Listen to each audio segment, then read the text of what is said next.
Welcome back to Balancing Chaos with Kelley and Gretchen, and we are here for our first recording in 2019, and we are recording from, please describe where we're sitting right now, Kelley. We are sitting in a beautiful historic building in the heart of downtown Bangor. I'm looking at a lovely brick backdrop. Yes, which is also the studios of Dave Gordon Media, which is my husband's new business that he opened on Monday, which was 2 days ago. Yay! Which is pretty exciting. So after 20 years of, more than 20 years in production for TV stations and private companies and stuff, he finally took the plunge. And so that was the big thing that was also going on in my fall. And when we last reported, I was saying, I can't wait till January. So even, and we haven't even released the recording because we've been busy finishing up stuff for this. But even that month of December was still pretty busy. So now January is here. We have started. My MBA is completed and conferred according to my online transcript. I don't have the diploma yet, but that doesn't matter. The business is open. He has taken the plunge. I'm not teaching any classes this semester because I always teach in the fall. I am settling into my role as a city councilor. It was a really busy fall. So, and now we get to record in this beautiful downtown location. It's very official. We have mic stands. Oh yeah, I've got now, mic stands. I think the sound is better, even in my ear. Yeah. This is going to be our first test to see how it goes. But yeah, I think it's going to be good. It's looking very official with the equipment. Oh yes, which we can like stash here. You're not going to hear a cat.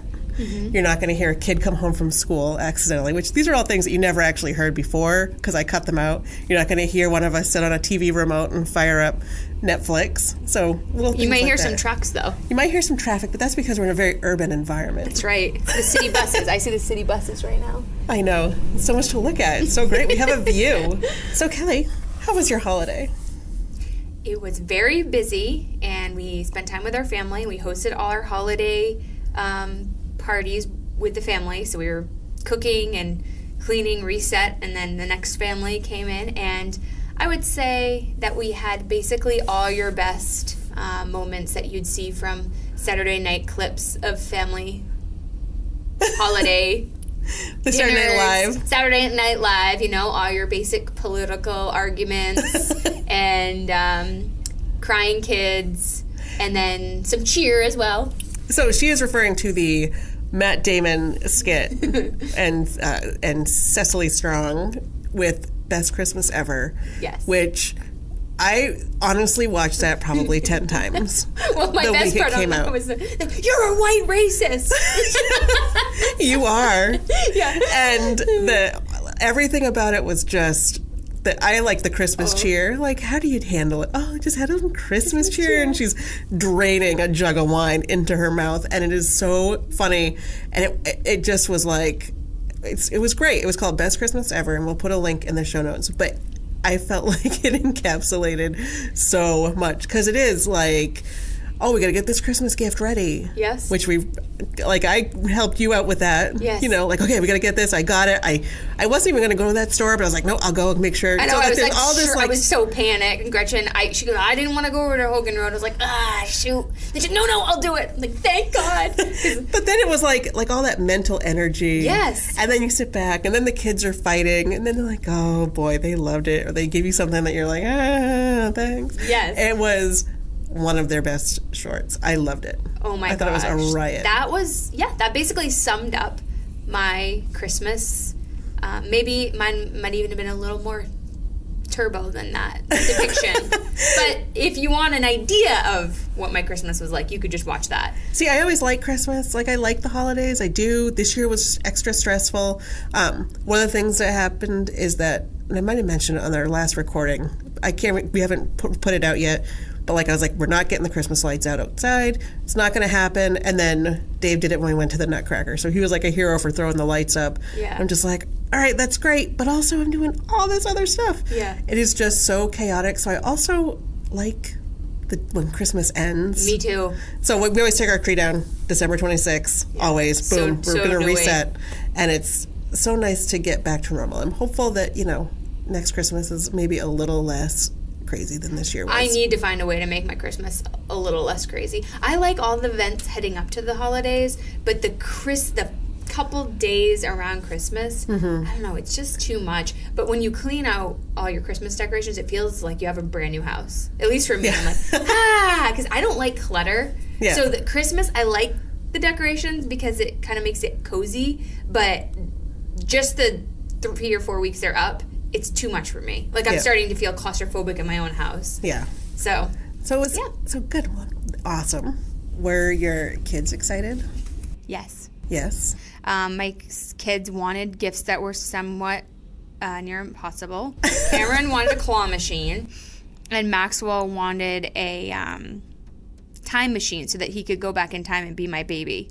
And so in the years past, I've learned. This year, I decided not to get the big toy too early because they change their minds so frequently. So I said on a Friday before Christmas, that's when I'll get it. So I'd ask them all the time, you know, what do you really want? And they just did not let up for an entire month that they wanted these things. So luckily Gretchen was able to find me a claw machine. Yes. Which I was super happy about. And it's a table machine. It's just a tabletop. It's not like one of the ones at the arcades. And he really loved it. And then we were going to build Maxwell a time machine, but we just never did get around to it. But he kind of forgot about it on Christmas. But then about a week later, he said, "Aw, I didn't get my time machine for Christmas." You should have been like, "Yeah, you did, and you traveled back, and here you are." You leaped forward, and now we can't figure out how to reset it. So sorry. I wasn't creative in the moment. And then his friend, I guess, was crying about it when they returned from school after Christmas to his mom, and he said, "Maxwell was supposed to get a time machine, and we were gonna go back in time together." And I guess it was this huge ordeal. So my God. I didn't just break my kid's heart, but I also broke his friend's heart. So anyway, but other than that, it was really good. How about you? Probably the most exciting gift that was received was when Willa opened a box full of real earrings and said, "Mom, I can't wear these. I don't have pierced ears." And I said, "Do you want pierced ears?" And she was like, "Oh, yes." And so we went as soon as we could, which was the 27th, and she had her ears pierced at a local tattoo and piercing shop in town. And there's a lot of reasons why, if you are going to get your ears pierced, they recommend going to a real piercing shop and not a mall kiosk or a place in the mall where they just use the gun. And it went great, and she got excellent service. And it was sort of funny because she was definitely really steeling herself up. And I could see that she was nervous, but she's a kid that will be like, "I don't care if I'm nervous. I'm doing it. I'm going through with it." Kind of like we did Tower of Terror when she was 6 years old. She's like, "No, I'm going." I'm like, "You don't have to do this." "No, I'm going. I'm going to do it." Which I hope gives her great confidence in her adult life, and I hope that it gives her great decision-making skills in her teen years. But anyway. So she was like, "Nope, I'm going to do it. I'm going to do it." And so she did it. And then she kind of, you could almost see like the adrenaline like ooze out of her body at the end, because then she kind of like cried, like half an hour later we were home and she started crying, and then she was had been so keyed up, but she's been taking excellent care of them, and it's been 2 weeks and she's doing really good, and she can't wait to wear real earrings, but she has to keep the studs for like 6 weeks or something, but she's doing very good. But that was pretty exciting for her. Yeah, I saw her almost immediately after she had them in, and her emotion reminded me of how I felt after I defended my dissertation. Yeah. Because I really wasn't nervous leading up to it, and you're just kind of focused on the end point. And then as soon as it was over, for the months after, I mean, mine went on for a long time, but I felt that same emotion from her. Well, because we went to your house and then she cried. Yeah. She had to leave. She was pale, and she was just very not out of her own element. And I felt like she was having, it's like the reverse anxiety after it happened. It's like you're holding it all in, and then you finally can let it all out. Yes. It's kind of the sense I got from her that day. Yes. And Ingrid got some books and stuff like that, and she was pretty happy, and it was all good. And Does Ingrid have her ears pierced? No interest. None. She went and watched and was like, "Why would people do that? Ew." That's not her thing at all. And I said, if you want to get them done, like, you're old enough that you can just whatever you want to do it. With Willa, I really wanted to. She's been wanting them for a long time, but I really wanted to make sure that she was capable of maintaining them. And honestly, and I know a lot of people do this, but like treating them and working on them over the last 2 weeks, I can't imagine doing it to a baby. And I know a lot of people do it to babies. And I have a hard time wrapping my brain around that because it's definitely like gets goopy and you have to like clean it and it's sensitive and it hurts. And, you know, it's not a super easy process. So I'm always a little like, really? Plus I think, I don't know, body autonomy. You can make the decision for yourself when you're ready, of course. Well, I'm just like, I don't want another thing that I have to deal with. Yeah. Because kids are already a lot of stuff to deal with. Exactly. But it was nice to have, you know, it worked out to be people who had, a lot of people were in my boat that were able to get an 11-day vacation with only having to use 3 days of vacation time, which was kind of nice because the way our holidays worked out, my employer gave us both Christmas Eve and Christmas Day and New Year's Eve and New Year's Day. And then I came back on the 2nd. I'm putting in my planner, my paper planner, which I'm using regularly. Next year, I'm going to put a note to self in like November to take off like the day or two after the kids go back to school.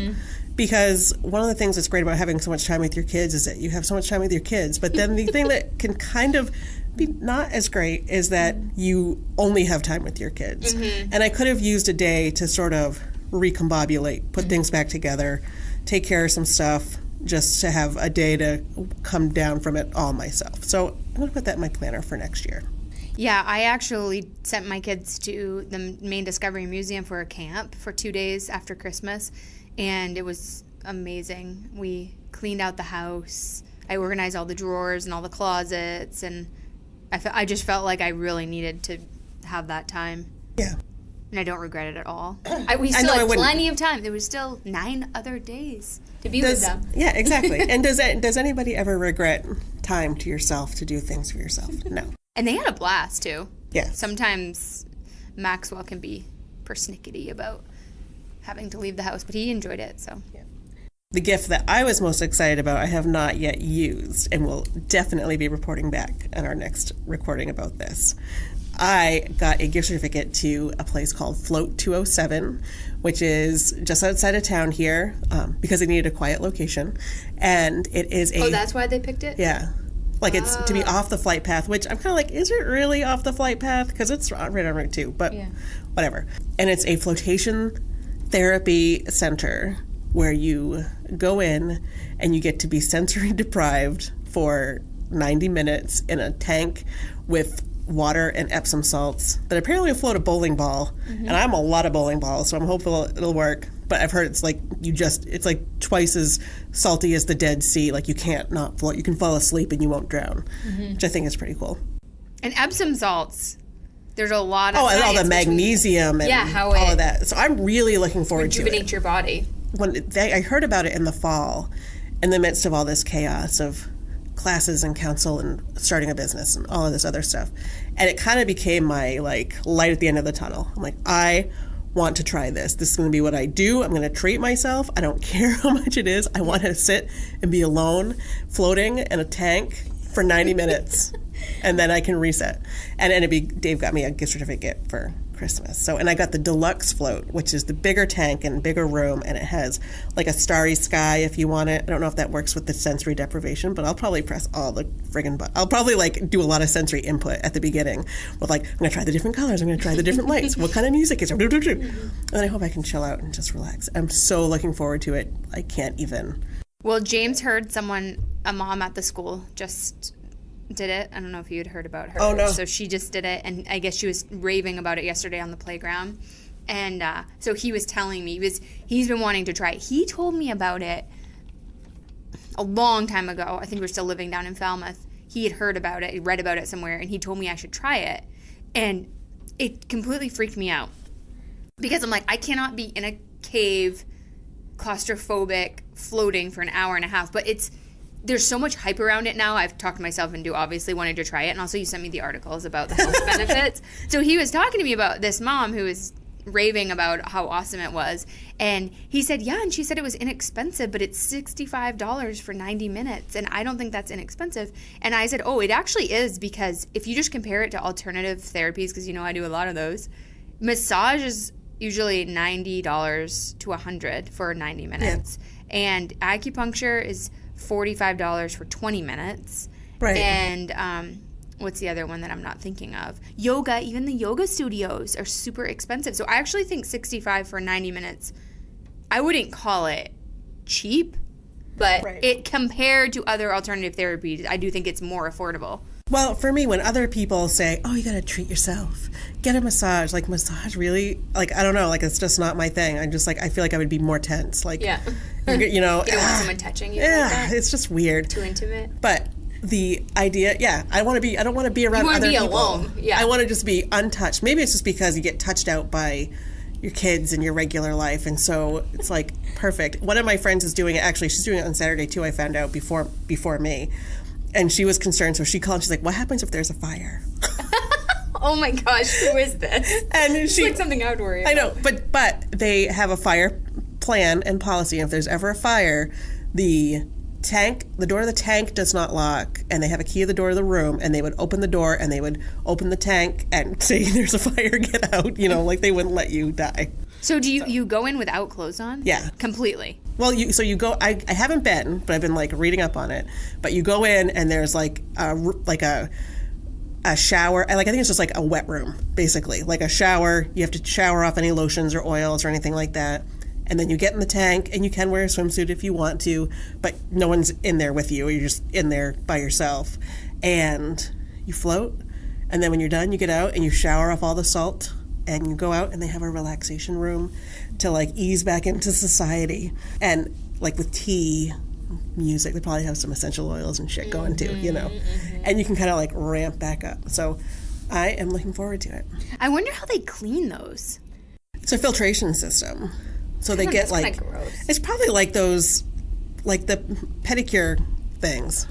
They're like, so they suck that much water out and put it back in? Yeah. That's a lot of water. Yeah. How big are these things? How many gallons? I don't know how many gallons. It's 10 inches deep. It's 1,200 pounds of Epsom salt and then water. And then the one I'm in is like this, they say it's about the size of a queen bed. Mm-hmm. And it's I have the deluxe, which is 75, and it has the starry sky and all that. And you can do it. They say, oh, you can do it with a partner. I'm like, no, I don't want any. I don't think that would be a thing that I would be into. I'd be like, no, if we have 90 minutes to kill, I don't want to spend it in a tank. Right. I'd rather be on my own. And the interesting. But, but you can do that. The $65 ones don't have the starry sky, and they're a little smaller, but they're not. Some float centers, they almost look like tanning beds or like capsules that you climb in to do this. Yeah, I think when James first told me about it, that's what he showed me. It looked like a tan. It just looked way too small for me to consider. Whereas this looks almost like, it reminds me of if you had a hot tub in a cabana or something, like a big, I don't know, it just is much more, you can stand up at 7 feet tall. So it's like a little room that you go in and close the door and lay down. So you're not as sort of, the ceiling isn't right against your nose. I think that would, I feel like that's more appealing than it. But whenever I mention it to people, they have two very distinct, different takes. And one is, oh my God, yes, when can I do it? Sign me up. I didn't, that sounds awesome. And the other is like a straight flat, hell no, over my dead body. You couldn't pay me to do that. That sounds terrifying. So I think it's interesting to hear who's who, because that's how I was the first time I heard about it. Well, I'm never trying that. And now I think, I've done a lot more reading about the Epsom salts. I mean, Gretchen knows. Yes. I'll send her my pre-detox bath kits. Yes. It's the same concept of what I do with the bath, with Epsom salt and regular salt and vinegar. And you do feel amazing the next day. Yeah. It's the way it filters your body is nice. So thinking about that on a much grander scale, I just could imagine the benefits being even better than taking a bath. Well, I'm very excited to give it a try. I'm super excited. Is the water hot? It's like skin temperature, so that basically, if you turn off the lights and the music, you don't know where the water ends and the air begins. Weird. So they say it feels like it might feel if you were floating in space. Like you can kind of lose your sense of being. And so I'm sure it's like, like when you float in a pool, you're like using muscles to make yourself float kind of. You can't just sort of float. You have to like pull up your butt and do all that. But this is apparently like, we'll just float you and you don't have to think about it. It sounds pretty awesome. I'm pretty excited. We'll be waiting for the full report. So it's also part of my New Year's resolutions for this year. So how did we do on our resolutions last year? Mine were to save money and lose weight, and I think I have less money and more weight, but that's okay. Well, I didn't do much better. I wanted to be on my phone less, and now my new phone tracks how much time I am.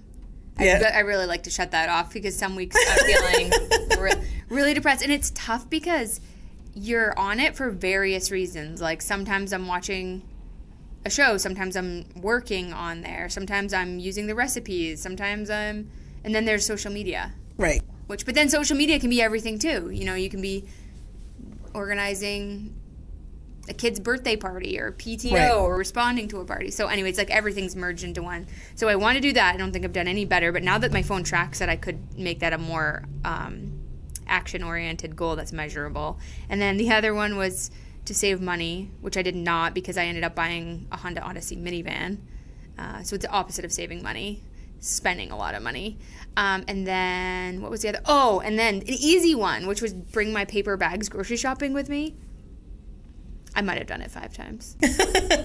Well, I had one that I actually did stick to, and it's sort of related to the saving money. And what I did, my goal was to use You Need a Budget, and I talked about it over the times last year, for a whole year. And I did, and I used it for a whole year. And I learned so many interesting things about where our money goes. For instance, if you had asked me a year ago, how much do you spend on groceries per week? I would say, like $100. That is a lie. It is a bald-faced lie. And I include our pet food, paper products, school lunches. All that gets rolled into our grocery budget in my YNAB. We spend $190 a week on average amongst all of that stuff. That's actually good. Well, I'm not shopping at Whole Foods. Well, I don't either, really. Not all the time, but I was spending like $160 when we lived down in southern Maine. Yeah. But coming up here, it's a lot. People think Whole Foods is very expensive, but the kind of food that I want to buy is actually a lot less expensive at Whole Foods than Hannaford, and I'm assuming it's their buying power. So I have a very difficult time finding products, which often lends to spending a lot of money on. Even tomatoes, canned tomatoes here are twice the amount that I spend at Whole Foods. Right. So I'm spending a lot more money on groceries. Right. But I found that our first expense is our mortgage, our second expense is groceries, and our third expense, do you know what our third expense is? Children. Yeah. They're so expensive. And that's so expensive. And that's not childcare, because I really don't spend that much on childcare anymore. I only have aftercare during the school year. But just anytime, so it's the Valentine dance is coming up. So for that, I put the tickets and the dress and the flowers and all the things related to that dance, I put in a category of kids' activities. Like things that you wouldn't do except for that you want to do this for your kids. Right. Basically. And it was like $3,500 or something a year that we spend. Big chunk of that is skiing and things like that. And it was just interesting to see how it all shook out. Our dining out was not really, I didn't think it was terrible. So do you know what you spend on dining out a year? I could pull it. I could tell you. And it's not going to be, it's going to be terrible. Not what I would want it to be. We spent about $2,500 dining out. And that's takeout and restaurants, which I thought was interesting. I felt that's like that wasn't not that bad. I didn't feel like it was a horrible number. 35, it's definitely that's $300. No, 25. Oh, 25? That's only $200 a month. Yeah. Yeah. So for 4 people. Yeah. Which I thought was interesting. All of it is things that you could definitely cut out. But I was really proud of myself that for a whole year, I tagged every expense, every account, and I definitely am renewing my YNAB membership and subscription. That's just a no-brainer for me now. How much is it? I think it's $90 a year. I did the 3-month trial and then paid for the year subscription, so I won't need to pay for it until March. But I'm pretty sure it was $89. But it was worth it to do that. And then part of it is that in starting a business, that has sort of changed our finances a little bit too. So I'm not as devoted to paying down my student loans as fast as possible because we're sort of on one income as he ramps up. So we're trying to work on that, but it's going to be good. It's going to be awesome. Well, Dave Ramsey, I know you don't, but you've read Dave Ramsey. Yeah. He says that your money should follow your priorities. Something like that. to that effect of like how much money you spend in different areas, which sounds like your kids. Yeah. Because really you need a house. Shelter, food, kids. Right. I mean, the other food and shelter are, right. you know, Maslow's. Right. You kind of have to have those. So our kids, though, are super expensive because I still had childcare this past year. So this is the first year in 12 years that I have not done a dependent care account for 2019. Wow. It's pretty crazy. That's awesome. Well, I cut mine in half. Last year I cut it in half, and then I cut it in half again this year. And our childcare costs were cut in half because Maxwell went to public preschool, which has been great. And then I moved that money to my HSA. So that's exactly what I did. Yeah. Anyway, so do you have resolutions for 2019? I'm gonna start tracking my mint again, which is similar to You Need a Budget, but a little bit different. I'm gonna try to save more money by cutting down on food expenses. I'm actually going to, I've decided last night, lower my food standards a little bit. How low can they go? No, I'm kidding. What are you considering lowering your food standards? I'm considering only buying the Dirty Dozen in organic, and then buying everything else the cheapest I can find it. Mm-hmm. So I'm spending too much money on food. I mean, I spend around $250 a week on groceries. That's a lot. It's a ton of money. Yep. And it's just too much money on food. It would be interesting to see, like, to do it for a month and see how much you save. Oh, yeah. Even to try it, I'm big on just try it and see what happens and see if it works. That's my big thing. Mine is that I have resolutions that have nothing to do with money or my weight, because I feel like that's like the number one thing that people do resolutions for. And instead, it's more about, I decided this year was to make time for things that I enjoy that always get pushed aside. So the first one is actually, Dave was like, the first one is to read a book a month. And Dave was like, what are you even talking about? You read all the time. And I'm like, but I will binge sometimes. And then when I get into my teaching semester, I might be read out on other stuff. And so I'm not reading for pleasure as much at night. I said, so I read 6 books in Jamaica. And I think I read 7 books all fall. But you're a speed reader. I do read really fast. I mean, you just started educated. Yeah, I read like a section a night. But that's so bad. Because see, what happens to me when I start reading is I fall asleep. Yeah. See, it kind of does the opposite. It kind of like keeps me up. That's how James is. Yeah. He could be kept up all night from a good book. I am not. I read a couple pages and pass out cold. Yeah. So the first one is kind of some low hanging fruit, because it's just really carving out that time to read a book in 3 days, basically. And then the second one is to sew more, because that's something that just keeps getting pushed aside and pushed aside and pushed aside, because I have this to do, I have that to do, I have this to do. So I'm going to sew at least 30 minutes a month. And the third one is to play a board game or do a puzzle with the kids at least once a month. And the fourth one I just put down as a float, which is not to go to the float tank once a month, because that could be kind of expensive. But I always feel good when I have been in the water, whether it's a float tank or whether it's the Y pool or whether it's the lake. I always like doing that.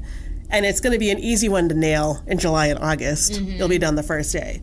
But these colder, darker months, I need to make a concerted effort to, like, even if it's just to go to the family swim day with the kids or to do something. So in my Erin Condren paper planner, they have these pages at the front. How did that affect your budget?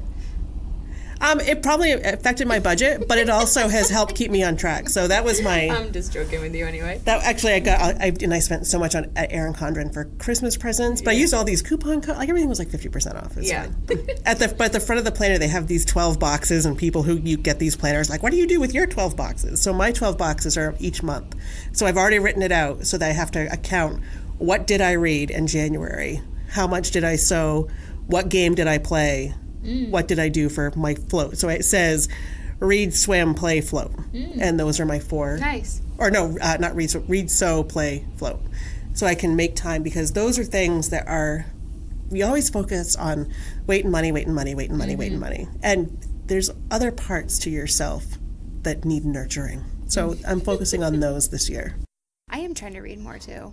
The problem is I just read 2 good books back to back, and then I'm trying to start another one. And if they're not It's terrible to end a great book and then start another one that you just know is not going to be as good, you know? What were the two that you just read?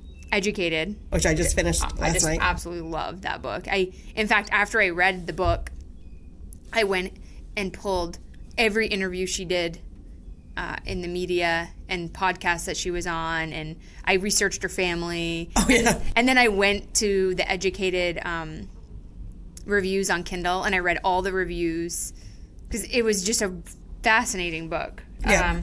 And then I read Becoming by Michelle Obama, and I loved that book too for different reasons, obviously. And I did the same thing. I watched all her media that she did about the book, but her media is so boring because it's like, okay, yeah, we already talked about this in the book.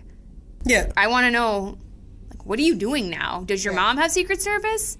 Does she live in the house that you grew up in? You know? Yeah. You know? Why isn't she living with you? She doesn't want to live with you? I mean, I don't know. How is Malia doing in college? Does she like it? Right. I want new stuff, but... Yeah. Where's the sequel? Yeah, exactly. I wonder if she will do another one. Who knows? We'll have to see. Anyway, so I really like those books, and then I tried to read... so then I was looking up bestseller books, and I was trying to find a new one to read. And I downloaded one that has great ratings, and I can't remember, Over the Quadra or something. I can't remember. Anyway, but it sounded like it was going to be kind of depressing, and I felt like I couldn't handle that again, because Educated's pretty depressing. Oh my God. Yeah, it is. And that's why you had asked about the Glass Castle. Yeah. And there's a lot of parallels in there. That's why I decided not to read it. I thought that was intense for me. Maybe give it a month or two and then read it. I needed something kind of light. But right now I'm reading the book. I think it's called Meet the Frugaltons. And they're these people who are retired at 33. Oh, yeah. They just basically save all their nonfiction? money. Yes. Oh, yeah. Yeah, it's interesting. Well, you're too late to retire at 33. No, I'm not going to retire. I wouldn't even want... That's the thing. I don't have any interest in retiring. Right. I'd be so bored. I could fill my time. You could. You're like James. He comes up with projects and this and that. He can keep himself entertained for the rest of his life. I don't know. I like working. Yes. I love my job, but I'm like... I could definitely float and sew and read and play games. And It'd be do the awesome. games, yeah. The thing about the Glass Castle is that I read it at the same time I was reading Little House on the Prairie to one of my daughters, and all I could think was that they were the same story told in different lenses, and that the Little House on the Prairie books are like, Pa is such a crazy cat. We're going to strike out. The ice is breaking up behind them in the wagon. And he's just like, go faster. And when you read these books about these wacky fathers, I'm like, Pa was a little touched to drag his family. And Ma goes, okay, well, here we go. And it was a really interesting parallel to read the Little House books at the same time as the Glass Castle and be like, you're a little bit of a nut job, Pa. And maybe Ma should have had a little bit of a backbone. Plus, there's a lot of, racist and horrible things in the Little House books, too, when you read them again as an adult in a modern era. But anyway. You haven't read Becoming, though? It's on my list next, but I have a book I just got that I came off the hold list from the library, so I'm going to read that one. Okay. And I bought Becoming. I bought Becoming and Educated as a gift to all the people that share our Kindle account, my sister and my parents and all of that, because they wanted to read them. So that was my Christmas present to them, which is a thing that you don't have to dust or store or throw out or make a decision about. It's just an ebook, which is nice. Well, Becoming is interesting. I felt like I was on a roller coaster of emotions through it because I came off Educated, which is emotional and intense and raw and sad and happy and all these things, and to Becoming, which is actually kind of coming from that to Becoming was kind of boring in the beginning. Mm-hmm. It was just like, okay, yeah. You just had kind of a boring life. And, and now I don't know why everyone's raving about this book. This is nothing really crazy happened to you. This is just a normal life. But then she really... the thing that she does that I think makes the book excellent is she weaves in how her childhood shaped her career decisions and her time in the White House, which I thought was interesting because she kind of kept going back to it. Right. And the other thing that was interesting about the book is it really wasn't political. So I feel like even if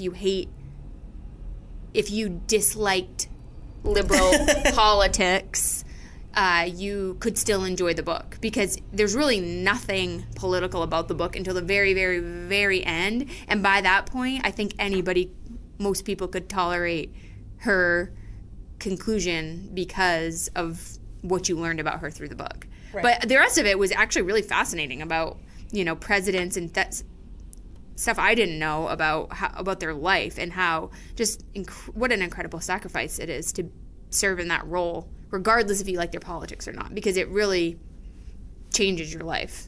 Right. You can't do anything yourself. Right. Ever again. Well, until you're out of there, I guess. And even still, I guarantee they still have limited freedom. Yeah, definitely. Well, now I'm reading I'm going to start The Hate U Give. Is this sad? Because I've heard this one. This was the one I wanted to put on my list.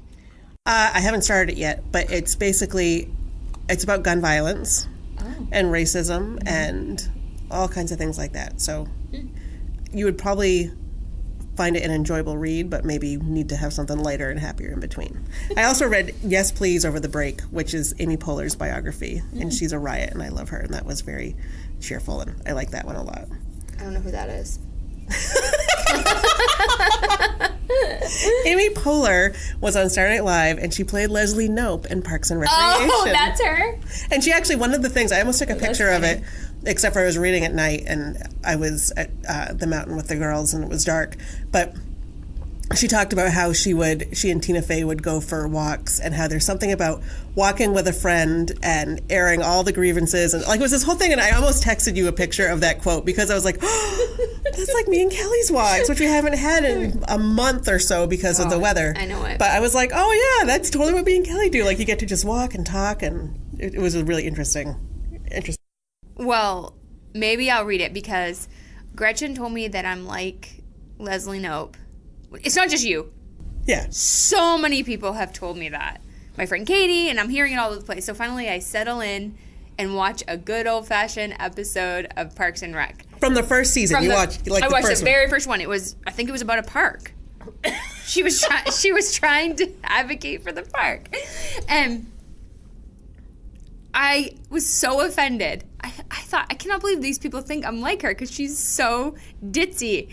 And so anyway, I didn't watch another one, and I told Gretchen I was offended. She's like, no, you gotta give it a chance. So then I just finished, I won't even confess what I just finished, but I just watched 7 seasons of a really great Oh, really? What show was it? Netflix show. That's total trash, and I don't even know how I got into it, because I don't even like to watch TV. So, right. But I was really sick at the beginning of this semester, and I was extremely ill, and I couldn't even move from my bed, but I was getting bored of laying there, so that's how I got into it. But anyway, that's neither here nor there, but I want a new show because I enjoyed having a show. What was the show? You're still not even confessing the show. Gossip Girl. It's total trash. It's the worst of all of it. But I loved it. You will love Parks and Rec. Once you get into it, you will love it. So I was telling James a couple days ago about this whole ordeal with Parks and Rec and how you think I'm Leslie Knope and da-da. And I said, then I watched it. And he said, oh, you are just like Leslie Knope. And I said, yeah, but then I watched it. And she's so ditzy. And he goes, yeah. I don't see any resemblance at all, Kelley. So he told me that I need to watch. He said it's actually a compliment. You should keep watching it. She's not ditzy. She's very positive and passionate. Well, maybe I'll give it another shot. You've got to give it another shot. Definitely. So, favorite things? Probably right now, my favorite thing is the book Becoming by Michelle Obama. And you know what I did with that book that I've never done before, that I actually wish I could do with every book, and I may try to pull this off by getting it from the library, is I downloaded it on Audible, because that way I can listen to it, to and from work, or if I'm out visiting, working. Sometimes for work I have to travel around and on a walk or whatever, doing the dishes. And I feel like I could get through a book faster because I do fall asleep when I'm reading. But someone bought it for me for my birthday too. So I was doing both. So I'd listen to it during all those times I just said, and then I'd read it at night. And it was really nice because she read the book herself. So that was an interesting experience. But then, of course, I could read it so much faster than it was being read to me. So I plowed through. I mean, I read that book in a week or so, which is the fastest I've ever done it. You could probably do it. If it's not a new bestseller, you should look on the audiobooks from the library. I should. To do it. And then if you have the book on your Kindle or something, you can go back and forth. It was a really great way to do it. I've never even thought to try to speed up my reading a little bit, especially for book club books, because it's tough for me to get through a book in a month. So my favorite thing this week is going to be my Project GER utensils, which is Project Get It Right. And it was, I had gotten one of their spatulas because the wire cutter recommended it as the best, not spatula, but like to flip eggs. Is that a spatula? Yeah. Whatever. Those are But you know what I spatulas. mean. Like not like the scrape a bowl kind of spatula. Right. And I love it. And I use it all the time, and it's my favorite spatula. It's the best.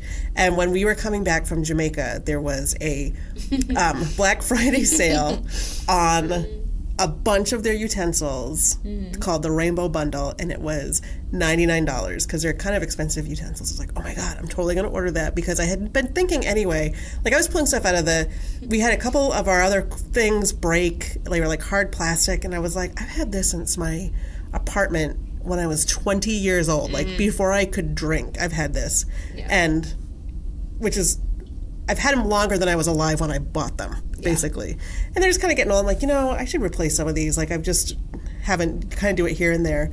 So this bundle was for sale. So I literally ordered it from the car driving from Portland to Bangor after we got back from Jamaica because I thought the deal was expiring. Turns out it wasn't, but whatever.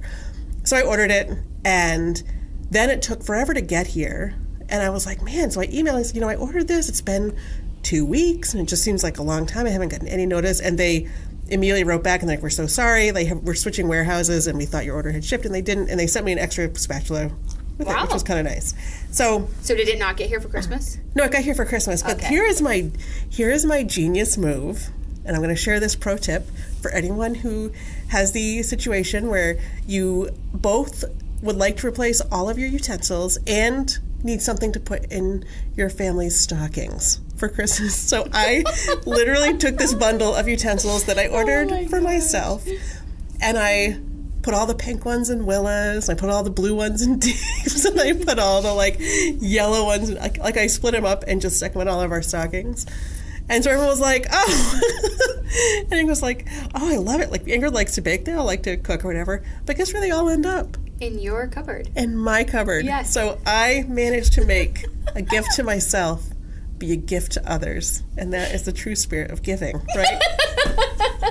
Anyway, but I love them because they're all silicone tools with a fiberglass core. They're just super easy on your pots and pans. Like you can use them on any pot or pan. And I got, with this bundle, I got like a long skinny scraper, which is awesome in the Vitamix. I have already used it in that.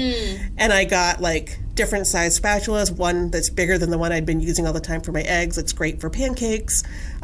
Ladles with the ladle has like measuring lines inside, which I thought was kind of cool. So I have 2 different ladles, some whisks, and they're all super colorful. They're pink and blue and green and yellow, and it's beautiful, and it makes me happy. I need to see a picture of this. Yeah, I'll show you a picture, but they're beautiful, and I love them, and it makes me happy to use my new kitchen utensils. Well, you know what Mari would say about that, then? Oh, it's sparking all the fucking joy. You better keep those. Yes, exactly. There's so much joy being sparked. It's not even funny. You have to please, just for me, go to Netflix. It's on my screen every night. And just watch a few minutes of it, because her concepts, I don't even understand why you would be upset about them. No, I wouldn't be upset about them. But the show is actually turning me off. The book I found great and helpful. The show is too far, too much. I'll have to watch. And I don't think that her ideas are bad ideas. The part that I find frustrating is that I feel like I would do better if I had like 500, you even say 500 more square feet of space. You need it so and much. some closets. Yes. Like I don't have closets. And the other thing too is that like, so then you have, when you're someone like me who has had a shifting weight over the years, you've got your skinny pants and you've got your now pants and you've got your fat pants, and that shifts all the time. And so then, so I literally have like piles, it's true. And then multiply that by seasons. Right. You know? Right. And it's all my basic stuff because, I just have my basic uniform. Right. So it's like, you don't want to throw it away. Right. And then have to buy a new wardrobe every 6 months. Right. So that's one of the ways I save on clothing, which I spent less than $2,000 on. So it's one of those things. So I find it, the thing that is hard about my house is that we are a family of 4 in a 4-season state that does things in 4 seasons. And your house is small. In 1,000 square feet. Yes. Yeah. Mm-hmm. So and as the kids get bigger, I think it'll get better. And if Dave stops finding things and be like, hey, do you guys still want this? And they go, yes, I do want that Happy Meal box from 2002. Yeah. No, let it go. That stuff, like, just be like, oh, they haven't even noticed this. And dispose of it. But...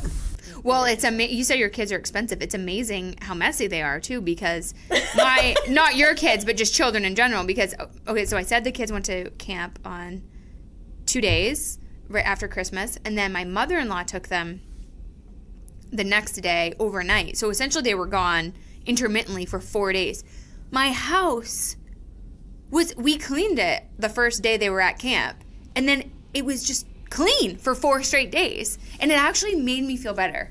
Because I was like, okay, they are so messy. Yes. And that is half the battle. Yeah. And winter is terrible because there's like so many pairs of hats and mittens and ski pants and boots, and now this is wet, so you need this extra secondary pair, and then that ends up on the floor. And yeah, that's exactly what it is. Yeah. Anyway, you can always find us on Facebook. You can find us on Instagram. You can email us. We'd like to thank the owner of DaveGordonMedia.com for letting us use his studio space today. Yes, thank you very much. And now he can edit. It's actually kind of funny that he has some stuff to edit, and he's been really busy in his first few days. So, I thought I'd have all this time for him to do other things. And he's actually working for money, so I can't complain. But it's all good. And we will be back soon. Bye. Bye.